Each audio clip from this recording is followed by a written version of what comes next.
My co-presenters are Dr. Victor Onyebueke and ESV Collins Nnamani. The essence of this conference is on theoretical and analytical frameworks for sustainable development in the world, in Africa, in Nigeria.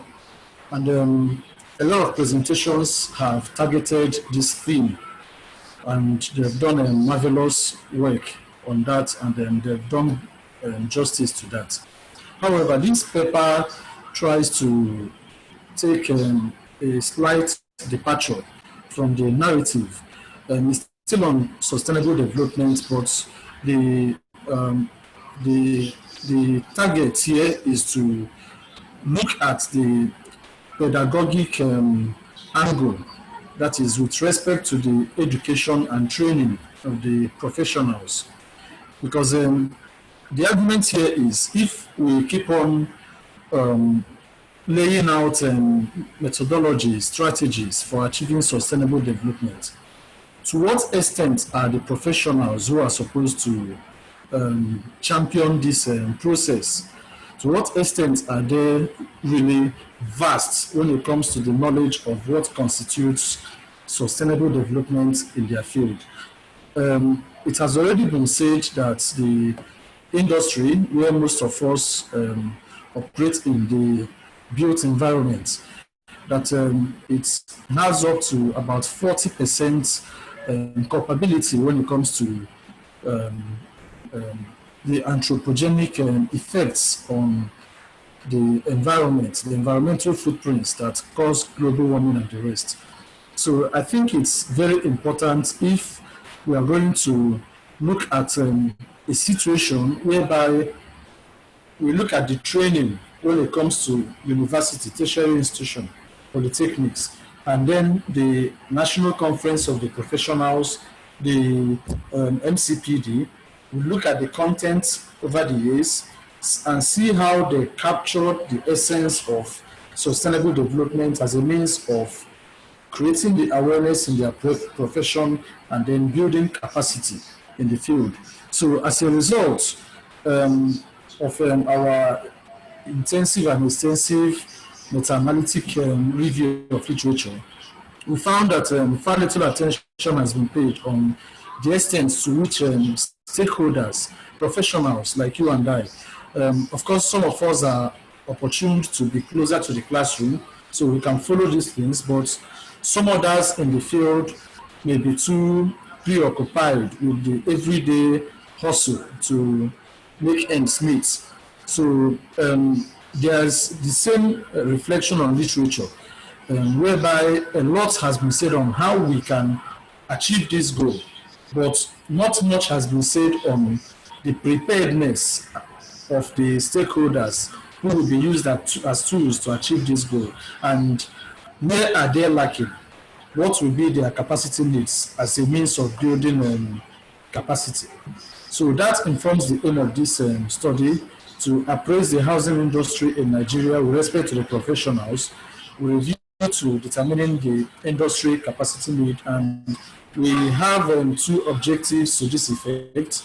First is to evaluate the stakeholder preparedness for sustainable housing delivery, and the second is to identify the capacity needs, the skill gaps, the competency gaps amongst the professionals for sustainable housing delivery. To approach this investigation, we utilize the descriptive research design. Then the study did a content analysis of the National Universities Commission and the National Board of Technical Education curriculum, the latest curriculum for the two bodies, and it also x-rayed professional MCD and conference communique, policy documents, and the rest. Even it went further to conduct a primary survey with a stakeholder assessment questionnaire that was used to evaluate the professionals' preparedness for sustainable housing delivery in Nigeria, and where they seem to be lacking one or two competencies.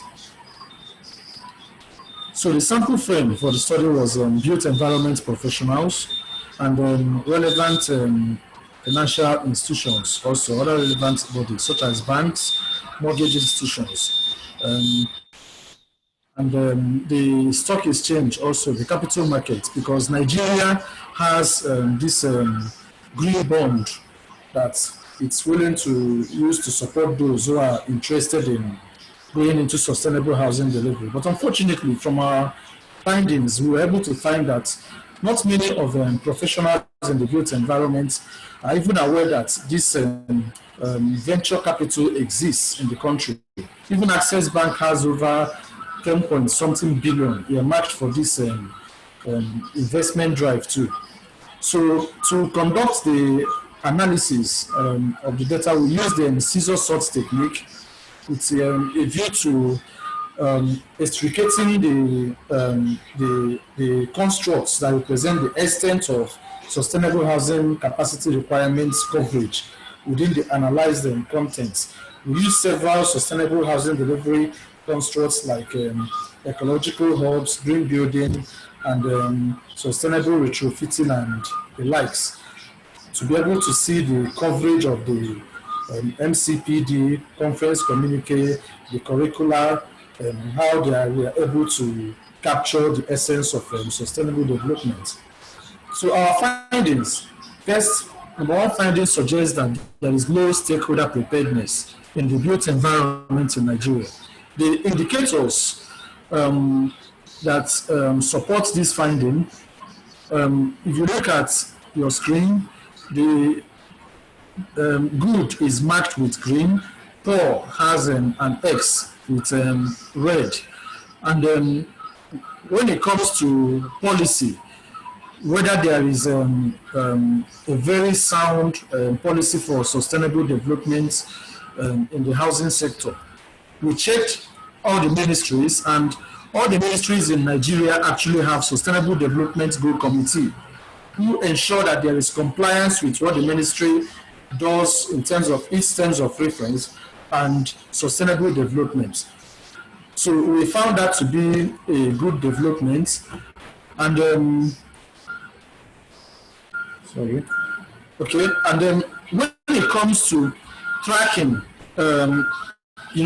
they have this committee for sustainable development, but when it comes to tracking, a tracking system to ensure that truly this committee is achieving the goals of being kind of like an oversight, a supervisor of activities in the ministry to ensure it conforms with sustainable development. We found that tracking to be low. So it seems that the committee exists just on paper. So in terms of tracking system, it was not satisfactory. However, good news is that the green bond that I talked about earlier is the first in Africa by an African country. Excuse me. Then the green bond, as you can see, is over 10.69 billion and has a biannual interest payment. Then that's of course a good development. Then the EIA Act that governs the environmental impact assessment in Nigeria is also shows evidence of low stakeholder preparedness, because no place in this EIA Act, I think the document is available for everybody to check, there's no place in this act that actually focuses on pathways to sustainable development and frameworks on how this can be implemented.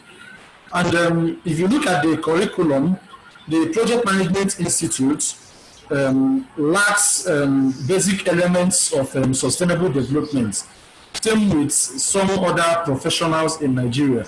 But when it comes to adoption of sustainable development and sustainable housing delivery indicators, engineering, especially civil, they had a very high adoption rate.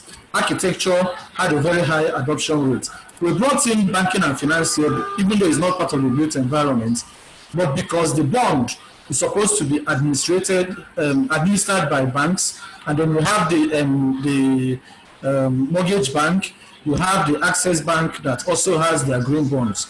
So if banks have this sustainable drive in accordance with the CBN Sustainable Act or something that enthrones sustainable development into some parts of bank lending, then students of banking and finance, professionals of banking and finance should have been well trained when it comes to aspects of sustainable development. But these were found lacking in their curriculum.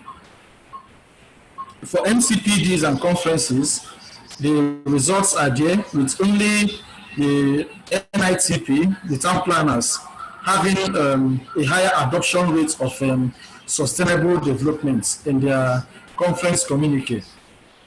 Same with the Nigerian Society of Engineers. So if you look at this, you will see that there is low stakeholder preparedness because there's a lot of poor eggs everywhere. So there is need for more capacity building in the industry. To achieve that, we need to identify the capacity needs. First, of course, I believe you agree with me, there has to be a curriculum review to integrate key aspects of sustainable development.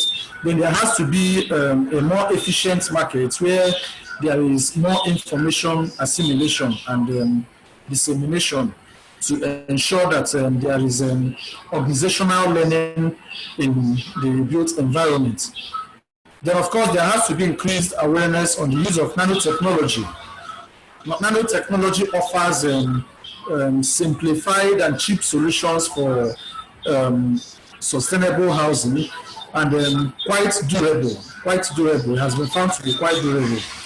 Then we need to, just like what we have been echoing in the conference, we have to go back to vernacularism, back to vernacular architecture, whereby we imbibe local practices.